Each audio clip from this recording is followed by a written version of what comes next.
Welcome everyone, and thank you for joining us. We are at Riot Games with Ryan and Joe from Airship, and we are going to talk about Ruin King, a League of Legends story, because it is out today. So we are super excited, and welcome guys. It's great to have you. Thank you, thanks for having us. Yeah, it's a pleasure. Out today, it's really awesome. Yep.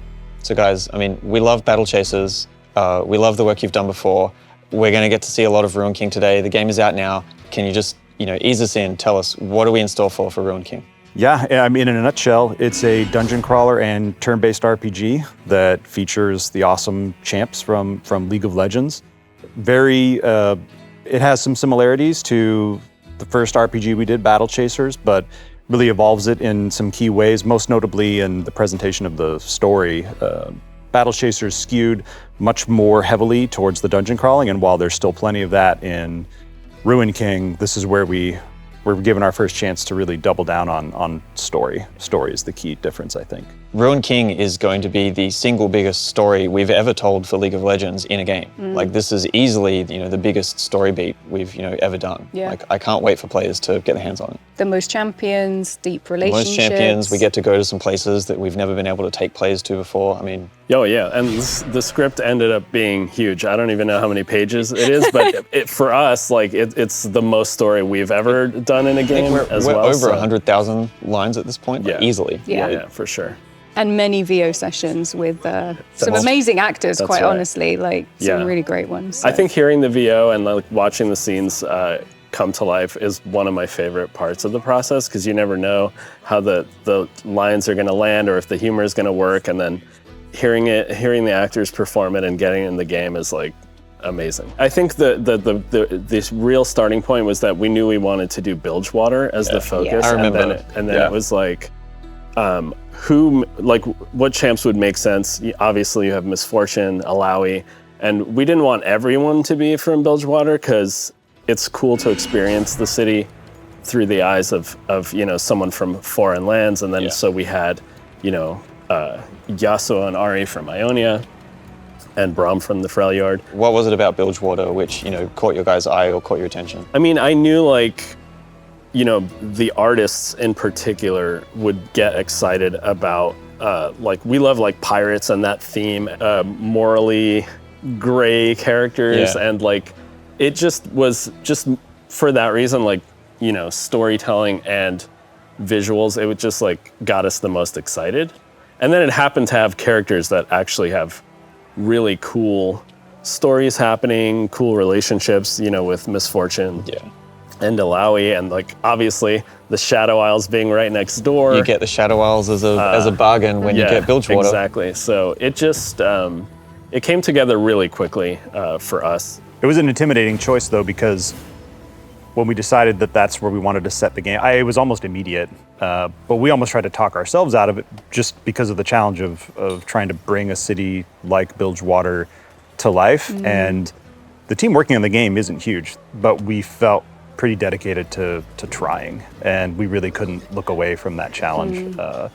And it was a challenge, but now when you run around in Bilgewater and seeing that we really pulled it off, it's so much fun just to get lost in Bilgewater and explore it. Yeah, and the game's just gorgeous. So you guys have done an amazing job. Every time I play, I just find something else in Bilgewater, like another creature or another NPC that I'm just oh, this is really cool, I get to experience. That's the fun part about finishing a game, is when you get to close to the end, that's when you can really start focusing on those the fun moments like that, the little secrets, Easter eggs, little additional, love letters to the IP, to people who are familiar with League. We've had a lot of fun with it in the last 6 months. And of course, like we did with Battle Chasers, really any game we've worked on, even pre-Airship, dungeon crawling is important. So having that space to build, puzzles in the way that we do, and the champs each having some unique way of interacting with the environment. Some involves combat, some of it involves solving puzzles. We were glad that we got to infuse League of Legends with a bit of dungeon crawling. So we've got someone playing live with us here today, so it'd be great just to have a walk through and talk about what we're seeing.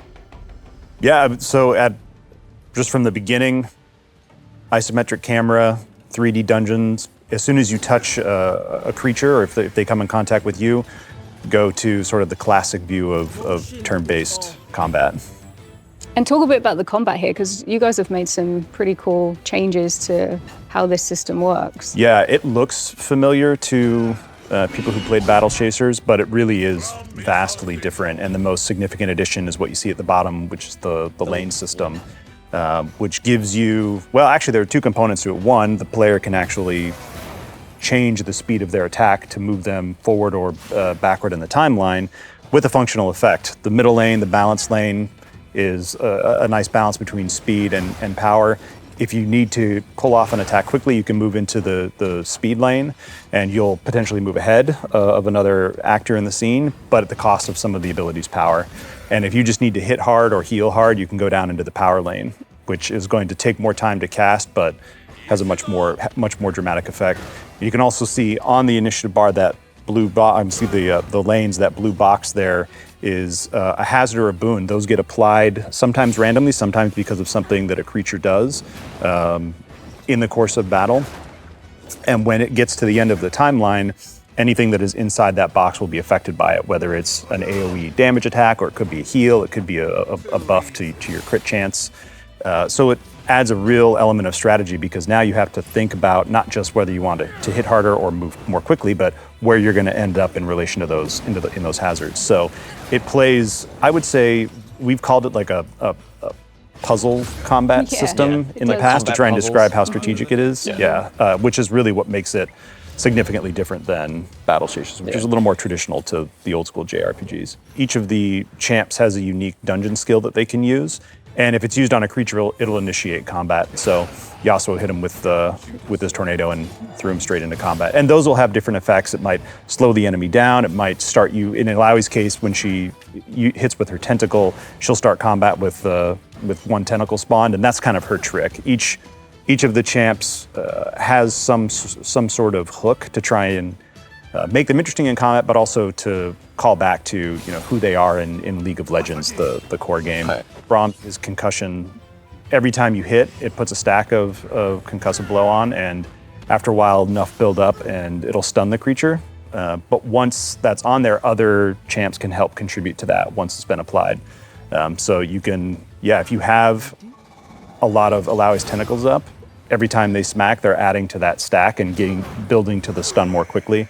It's pretty, and there are a lot of examples of synergy like that between the champs for players to play with. And this is our art and animation at its finest with the alts. Yeah. So how many alts are there for each champion? Each champ has 3, and in each champ's case, we tried to make sure that one of them was a call to League of Legends, the alt in League of Legends. But one of the things that was really an interesting challenge too was it's a JRPG, but it's got to have you got to have your roles, right? You need party members who will skew tank and you need healing. Yeah. And there wasn't a lot of when we picked these 6 champs, we didn't necessarily have the one that stood out as like, oh, this character this champ is a healer in League of Legends. So it was fun to actually get to evolve some of these champs in a new way, and because Alawi really reads as a tank. Yeah. Braum obviously reads as a tank, but being able to make Alawi a healer was kind of fun. I will admit, I love seeing your take on some enemies that we've seen before in the world of Runeterra as well. I remember one of the first concepts you did for the Razorfin. And it was the most hulked out Razorfin I've ever seen. I think if we go, it's the one at the top here. On the top on the left. Yeah. The Mysteria makes it fun. This Razorfin has been hitting the gym and is ripped. And I'm like, no, this is Joe Mad's take on our Razorfins. And that's what I love seeing in the enemies. It's like, are they kind of like a rat kind of thing? What if it has like a shark face? I remember the first time we saw that and we were like, these enemies are going to be so cool. This is exactly why we wanted to work with you. But seeing like, Joe, you realize our champs and our enemies and world like through your style is just exciting for me. I think it's going to be exciting for players too. I think so. Yeah, and to be honest, even before I learned a lot about League, like the game, I had always been a fan of just the art. And League of Legends and Riot has some of the best artists in the world, and I've always just followed them. And so I was already like kind of influenced personally, and I know a lot of our team, like Ryan mentioned, they're just League players, so it was just a good marriage of styles. Like we like the same stuff and we like the same art, So it was like a natural fit. It was not a stretch by any means to, work on these characters. It was new territory for me, and I was, I think, unaware of I was blown away when I heard there were 140 champs we had to pick from, or more than that, I think, at the time. And somehow we had to pick just 6. We were relieved when we realized, well, hey, they don't all have to be playable. You can fight some of them too, and those are some of our coolest boss fights when you get to go toe-to-toe with another league champ. I was initially overwhelmed, but it's been nice getting to know a little bit more about this world that has so much untapped storytelling potential. I do think too, like, flip side, there was a benefit to us coming in and like having to learn a lot of it, because I think that the game is very approachable. People have asked, I don't like really know the story of League of Legends. I don't know these champs. Like, am I going to be lost? And you're not, because part of the beauty there is that we had to learn a lot about it. And so I think it's presented in a way that a new player can also like familiarize themselves with it, like we had to do. And on the Easter egg front, I'm excited for players who really know it best. The little props hiding around, the names of some of the NPCs, they're going to get it, and I think it's good. They're going to feel a little extra special knowing that when they see it. There's over 100 lore drops in the game. Yeah, there's a lot of reading in this game. There's a lot of depth and Easter eggs there for the players that want to go and lift up, every carpet and look in every barrel. Yeah, I really honestly see Ruin King as a love letter to storytelling and the lore from our from Runeterra in our world, and I hope our community and fans see it that way too. So Ruin King's out today. Have you got any tips for players that are going to start digging in? There is a pretty robust tutorial system, so if you're a skipper, if you don't skip, it will help. Don't skip the tutorial. Yeah, don't underestimate the value and importance of being in the right spot in the lanes. Use the speed lane, use the power lane.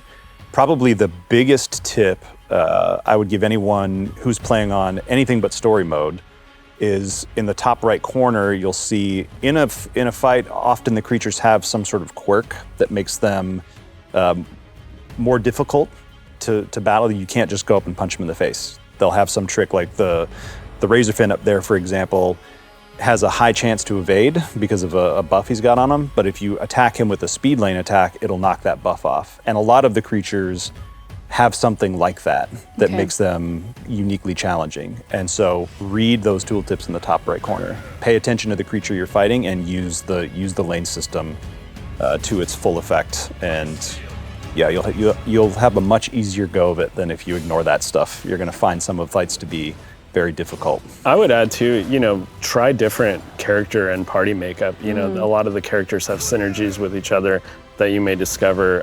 Everyone has their favorites, but it definitely changes the flow of combat depending on who you're using in your party. So once you unlock the 6, just mix and match and see who your favorites are. Okay, we have to talk about the Ruin King. Viego he's our namesake for the game. The game is called Ruin King. He's our big bad. So early on, when we had established Bilgewater and the Shadow Isles as like the threat to Bilgewater, and we're figuring out who is the main bad guy in this game, and you actually were like, hey, well, there's this character. We never really did anything with it. There's an item in the game called Blade of the Ruin King, but we don't have a Ruin King. That's how Rowan earned the nickname Ruin King. Yeah, he's the Ruin King. My favorite meme from Dev. But I mean, many players here probably don't know that the Ruin King's an idea that's been kicking around Riot for a little while, and I felt like this is a great opportunity to like realize him at his full maximum power level in an RPG and watch him do his thing, and then it fits great with your style, and it was vibing on all the things you were looking for. So yeah, and as soon as we learned more about him, it was just like a perfect fit. And then there was a lot of cross collaboration there, not just between you guys and Forge, but also for the team over on League of Legends for Summoner's Rift to eventually realize what went on to become Viego in Summoner's Rift. The genesis of that started back with Forge and with Ruin King the RPG. So, and seeing him go live in League of Legends was awesome for the team, though. Yeah. It really felt obviously special to us seeing him come to life and Yeah, I mean, the visuals mostly came from you guys. Obviously, it was a collaboration, but I think Joe was the first one to visualize him in his form. Yeah, and it was funny because we were kind of going in tandem, and so we would do some stuff that the league team was like, ooh, we're going to do that, and then they would do some stuff that we're like, ooh, we're putting that in the game. Can I get more of those VFX shots or whatever? I remember sitting around waiting for you guys to give us some info on what you were planning to do with this kit, and then Steve, the combat lead, translating that into his attacks in Ruin King. But then also that was a fun back and forth. That we could go above and beyond what they were doing on the kit for Summoner's Rift, because you guys aren't bound by Summoner's Rift. We can do, and I feel like that different flavor that you've got as well, like Ruined King in League is a little more smolder, he's a little more romantic. Ruined King for us, it's Old Testament. He's wrathful and powerful, and bitter. He's going to crush you. And I really like seeing that different interpretation that you guys have versus the League version. Yeah, it was a lot of fun. So the game is out today. Super excited for everyone to play. Any final thoughts to share with our players? This is the first time we've done this type of release. I think everybody, just speaking as a game developer, we're so accustomed to the typical announce the game, sort of traditional marketing run up to release, pre-orders, all that stuff.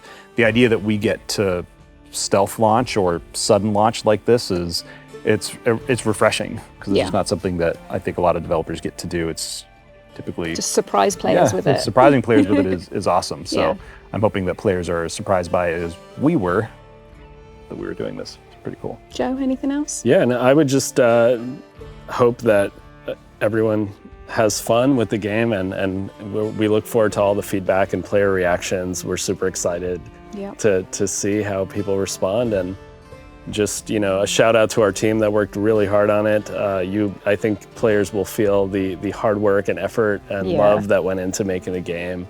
It was definitely a unique challenge and felt like a lot of responsibility working in League of Legends, and I know the team, they were excited to do it, and I wish we could name every one of them by name, but they've truly put in, they put themselves into the game, and it shows. Yeah, you can see it. It's like every, love and kindness and everything going into the game. So I would say thanks from, our lore fans and community for the amount of respect that you guys treated with holding the characters. I think it really comes through in the game. Thank you guys. Yeah. You helped with that. A partnership. Yeah. Well, thank you guys for spending the time with Rowan and I to chat about Ruin King. We are super excited. It is out today, so go and play and have a lot of fun. I know we will be, so thank you so much for joining us.